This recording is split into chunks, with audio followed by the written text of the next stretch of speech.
When you're alone in your bed, tell me the thoughts that surround you. I want to look inside your head, yes I do. I've seen all your qualifications. I'm coming in. I can't stand this carry on any longer. Go away! No, get out! I don't want you in here. Would you look at the state of this place? A broken heart or whatever ails you doesn't give you the right to turn this place into a kip. Go away. There is no man this side of the River Jordan worth all this moaning and groaning and endless. Don't dare say it. There are plenty more fish in the sea. There you go, you see. I wasn't going to say that. You always assume you know what I'm about to say. Well, you assume too much. Not listening, I am not listening. I was going to say there's more to life than catching a fish. I am not listening to you. What do you know about anything? A broken heart's mend, well, most do anyway. Life goes on, the world keeps turning, and the reality of it all is, dear, that shit happens to everyone. Thanks. Thank you very much. Such great words of wisdom. And the award for the agony aunt of the year goes to Rose. And a rose by any other name is still a thorn. A thorn that'll dig into your flesh even when you're at your lowest ebb in life. Do you know now you'd be better off to get up, get out in the fresh air for yourself, have a shower, clear up this mess and forget all about that big galoot tidy done. Gosh, when I think of all the money that I spent sending you to school and college over in England, you're setting a very low bar for yourself, my girl, if romance and tidy Donovan is your only ambition. I should have sent you to the local school and not listened to that half-baked idiot of a sister of mine. Get out! You're driving me mad. And don't criticise my Auntie Eileen like that. She's the only one who really understands me. That's probably because of your la-di-da accents and the daft notions out of the two of you.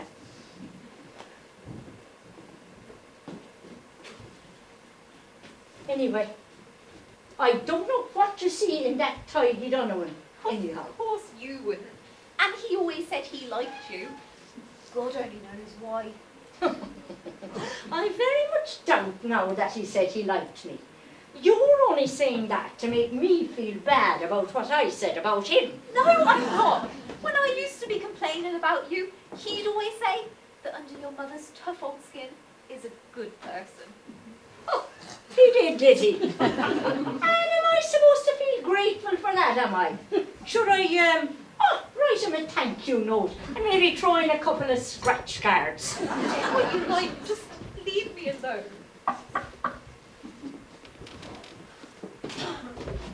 There was no one downstairs. I heard voices. I hope you don't mind.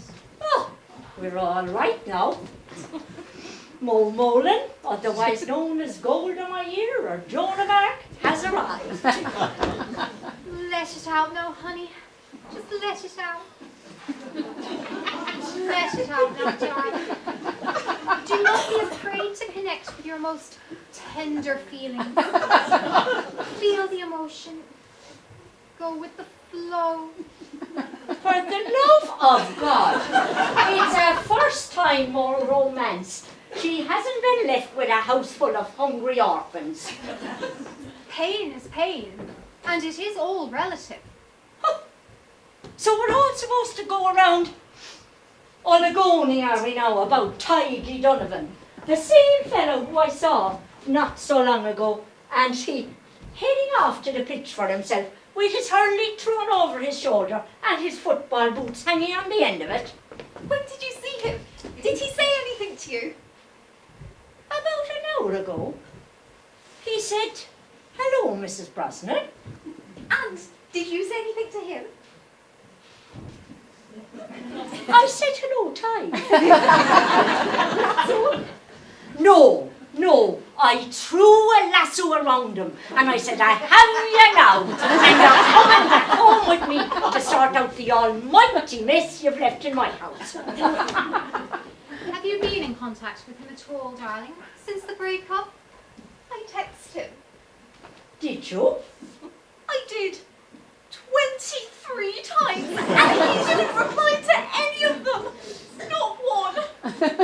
Well, you are persistent, I'll give you that. Do you know, darling, I think it's best if you lay off the texting for a while, and I'm sure he has your message by now. Well, now I know that he's a bit thick, a bit slow on the uptake line. But did you not maybe think that 23 times was possibly 22 times too many? What do you know about anything? You don't know anything about love. I loved my Tiggy with every beat of my heart. Come on now, lovey. Have your shower, and I will pick out something nice from your wardrobe for you to wear. I'm sure it will make you feel better. Sure, why don't you choose something from the floor there? There can't be much left in the wardrobe. What about that nice free-flowing smock dress I brought you back from London? She cannot milk cows in a free-flowing smocky dress. It's nearly 4:30 and I will be going for the cows soon. No, honey. Have your shower. Stay in it as long as you can. Feel the deliciousness of the warm water as it cascades down your body. Savor the sensation. Then when you come out, pat yourself dry with the softest towel in the hot press and then moisturize. Moisturize? Moisturize, I cannot emphasize enough how important moisturizing can be. Indulge in the aroma of the lotion. Breathe it in. Feel this wonderful soft texture between your fingers. Sweet mother of Jesus. I've heard it all now. Do you know, I don't think she'll be able to help with the milking of the cows this evening. With all that going on, she needs time to pamper herself and love herself. No, sure, she doesn't. She's well able to do that, let me tell you. She doesn't need any lessons in loving herself. Anyhow, I suppose I'll let her off for this evening.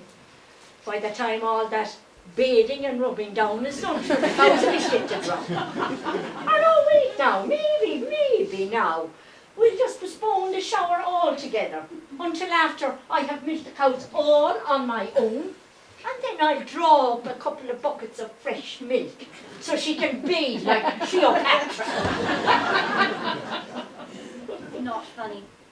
Anyway, Cleopatra bathed in sour donkey's milk, not cow's milk. The legend has it said that they had to have a herd of 700 donkeys just to indulge for daily pleasure. That's not a problem. We'll just give them a ring in the sanctuary in Liscarroll. There's plenty of donkeys down there. I hope she'll be all right. She seems terribly upset. Of course she will. This is just her first taste of disappointment in romance. And no doubt there'll be many more of them. I mean, she needs to know that life is not made to order. And surprises aren't always good. There's more than one side to life, you know, as I well know from bitter experience. And it takes courage. It takes courage to accept that. I mean, there will be sickness and health and poverty and wealth and sorrow and joy and many more difficulties. And cascading water and scented lotions will not always wash away life's realities. Neither will the smell of cow dung, or the sight of fresh, frothy, still warm milk. But they all help to soothe the soul and live or tolerate life, whatever the case may be. What's that supposed to mean? You're too stiff and rigid, Rose. Consumed by practicalities and the tough side of life. Really? Well, the trouble with you is the exact opposite. You are full of airy-fairy shit. I am not. Yes, you are. You've always been, ever since you were a child. So, I I should be more like you, with your tough exterior, always masking inherent fear. You cannot even throw your arms around your little girl when she's most in need of your affection. Fuck you! Why don't you just leave now? I'll sort out my own problems, thank you very much.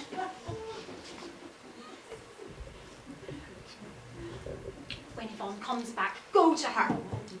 Put your arms around her. Hold her tight and let her know that you are there for her. She'd think I was mad. Crazy, ready for the men in the white coats to cart me off. So what? I don't know, can I do that? Sure, she knows I'd do anything for her. Show her then. Let her know how much you love her. She knows that already. So throw your arms around her and tell her that you love her. Look, you were always much better at that kind of thing than me. Sure, you and Mammy were always kissing and hugging. Daddy and me, we were probably too busy. We didn't have any time for kissing and hugging because we were too busy pulling calves from cows and drawing stacks of hay and buckets of turnip pulp to hungry animals. That was then. Now is what matters. Never look backwards. There's nothing there for you.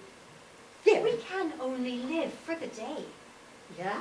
And there are cows waiting to be milked while we're standing here raw-mation. Are you afraid to do it? Of course not. Afraid me on. Well, can I show you? I don't know. Go on, I suppose.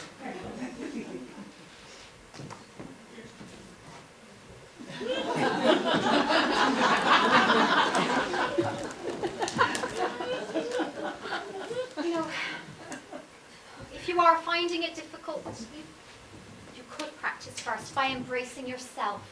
Put your arms around yourself.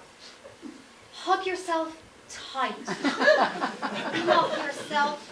You deserve it. They say when we start loving ourselves, we start to patch up the holes in our hearts.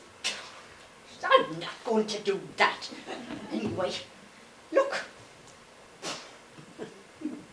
How could I? Do you know, I often think Daddy would have done better by you if he did give you the odd hug instead of working you like a workhorse. Stop. Shut up about that now. That's all in the past. A life not led from the heart can be heavy and painful. For fuck's sake. Will you stop going on about it? I just want to be able to get on with Yvonne a bit better. Well, show her then. Let her know that when she hurts, you hurt too. Well, I'm not going crying after that tidy Donovan anyway. A right old Amadon of a young fella, if ever I saw him. I don't know what she sees in him. Here, forget about Tiger Donovan for now. Can I hug you? Oh, go on, I suppose.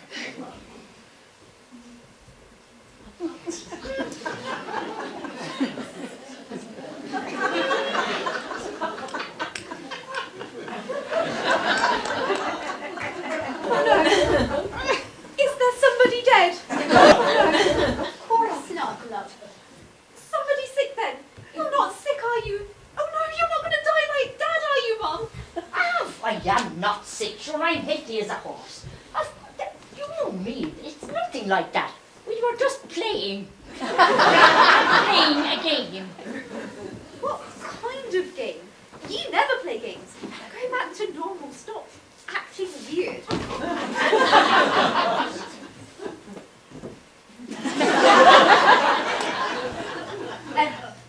I want you to know something.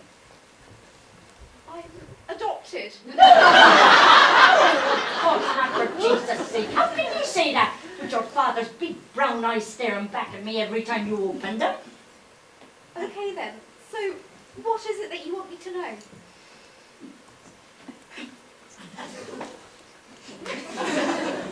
I want you to know that I love you and I'm sorry you're hurting and deranged over that tidy up. Oh, thanks, Mum. Don't mention it.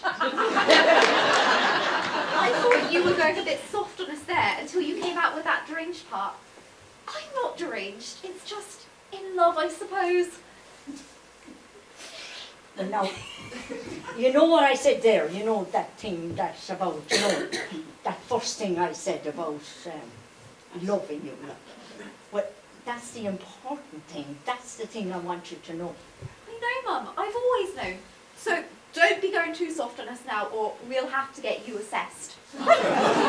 There'll be no need for that. Thanks again. And now I must tell you my great news. What great news? What great news is that, love? Well, I just got a call from my boyfriend. No longer my ex-boyfriend, and he wants me back. He's brought me a bracelet and I'm on my way to meet him now. Love you both. See you later.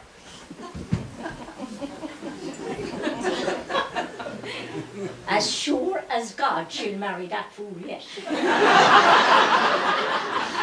What will be, will be. Right? I'm going off to me poor old cows. Do you know what I love about my cows? What? They're straightforward. They're just so straightforward. That L-O-V-E word again. You really are banding it about today. And one. Eileen, Yes, thanks. you're welcome. I'll go with you.